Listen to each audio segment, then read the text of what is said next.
ప్రభుత్వ అనుకూల మీడియా, రేవంత్ సర్కార్ అనుకూల మీడియా కూడా వీటన్నిటికి సంబంధించి వత్తాసు పలుకుతుందని భావించాల్సిన అవసరం కనిపిస్తుందా విష్ణు గారు? ఎందుకంటే ఇది వివాదం మొదలైన దగ్గర నుంచి కూడా ఎటువంటి కథనాలు ప్రచారం చేస్తున్నారు, ఎటువంటి కథనాలు ప్రసారం చేస్తున్నారు చూస్తూనే ఉన్నాం. అండ్ సోషల్ మీడియాకి సంబంధించి కూడా పెయిడ్ ప్రమోషన్స్ అక్కడ వాళ్ళు కూడా మాట్లాడినారు. అక్కడ ఒకవైపు వాస్తవాలు ఒక విధంగా ఉంటే వాళ్ళు కూడా అక్కడ జింకల్లో ఇంకేదో పెయిడ్ ప్రమోషన్స్ చెప్పి మళ్ళీ నాలుగు గరుచుకొని మేమేదో కకుర్తి పడ్డా మమ్మల్ని క్షమించండి అంటూ మాట్లాడిన సందర్భాలు కూడా కనిపిస్తున్నాయి. సో వీటన్నిటిలో ఇవన్నీ తెలిసే ఇదంతా కూడా వాళ్ళ వ్యవస్థలన్నిటికీ తెలిసే ఇదంతా జరుగుతుందని భావించాల్సిన అవసరం కనిపిస్తుందా?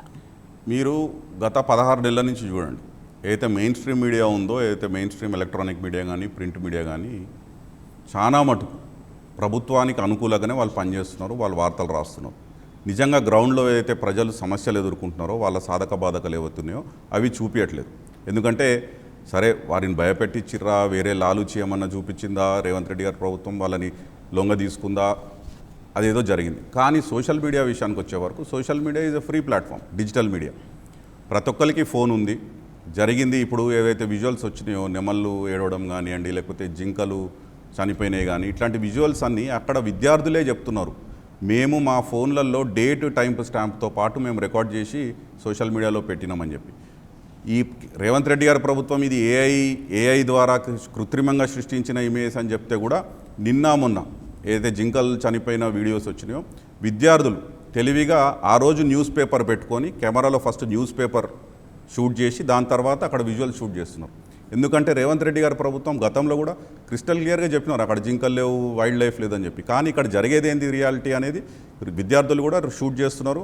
అవి విజువల్స్ బయటకు వచ్చినాయి. పెద్ద ఎత్తున దేశంలో ఉన్నటువంటి ప్రముఖ యూట్యూబర్లు కానివ్వండి, జర్నలిస్టులు కానివ్వండి, యాక్టర్స్ కానివ్వండి, పర్యావరణవేత్తలు కానీ ఎవరన్నా కానీ దానికి స్పందించారు. ఎవరన్నా అట్లే స్పందిస్తారు. ఒక హ్యుమానిటీ, ఒక ఎంపతి ఉన్న వ్యక్తి ఎవరన్నా కానీ ఇట్లాంటి హింస జరుగుతున్నప్పుడు చెట్లను అడ్డగోలుగా నరికేసి అక్కడ వైల్డ్ యానిమల్స్ని అట్లా చిందరవందర చేసినప్పుడు ఎవరన్నా దానికి స్పందిస్తారు. దానికి రేవంత్ రెడ్డి గారి ప్రభుత్వం తప్పు జరిగింది, మేము తొందరపాటు చర్య చేసినాము, మేము ఇట్లా చేయకుండా ఉండాల్సింది ఉండే అని వెనక్కి పోయి ఉంటే ఒక విధంగా ఉండేది ఒకటి.